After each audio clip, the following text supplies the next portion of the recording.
ధూళి భక్తిని తాకిన చోట, నిశ్శబ్దం నమ్మకాన్ని ఆలింగనం చేసుకున్న చోట. షిర్డీ అనే చిన్న గ్రామంలో ఒక ఫకీరు వచ్చాడు. పేరు లేదు, గుర్తింపు లేదు. కానీ కోట్ల మందికి మార్గదర్శకుడవ్వాల్సిన విధి ఉన్నవాడు సాయిబాబా. ఆయన ఎక్కడి నుండి వచ్చాడో ఎవరికీ తెలియదు. ఆయన గతం ఏమిటో ఎవరికీ తెలియదు. కానీ ఆయన నిండు నీడలా శాంతి ఆయన వెంటే వచ్చింది. సబ్కా మాలిక్ ఏక్, ఈ సరళమైన మాటలే ప్రపంచానికి ఆయన సందేశమయ్యాయి. సాయిబాబా అత్యంత పేదవాడిలా జీవించాడు. కానీ రాజుల కన్నా ధనవంతుడు. పగిలిన రాయిపై నిద్రపోయాడు. కానీ విరిగిన హృదయాలకు ఆశ్రయమయ్యాడు.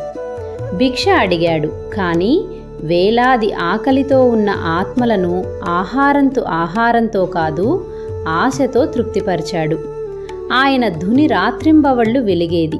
ఆయన కరుణలాగే ఎప్పటికీ ఆగకుండా.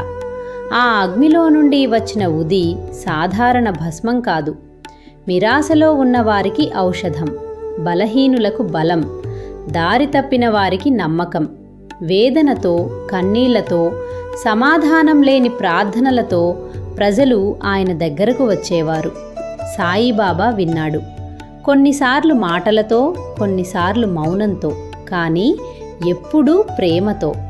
ఆయన మనకు నేర్పినది దేవుడికి మతం లేదు, సేవే అత్యున్నత ప్రార్థన మరియు శ్రద్ధ అంట సబూరి.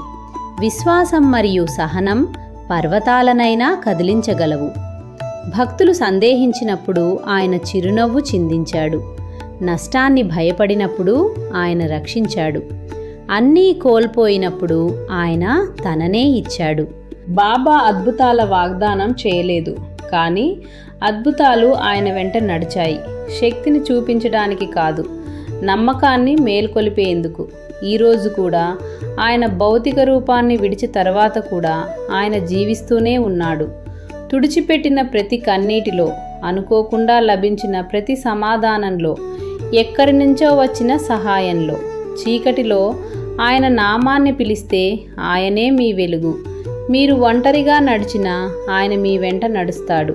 సాయిబాబా ఒక జ్ఞాపకం కాదు, ఆయన ఒక అనుభవం. మీ హృదయం స్వచ్ఛంగా ఉంటే, మీ విశ్వాసం నిజంగా ఉంటే ఆయన తప్పకుండా ఇలా అంటాడు, నేనున్నానని తెలిసినప్పుడు భయం ఎందుకు?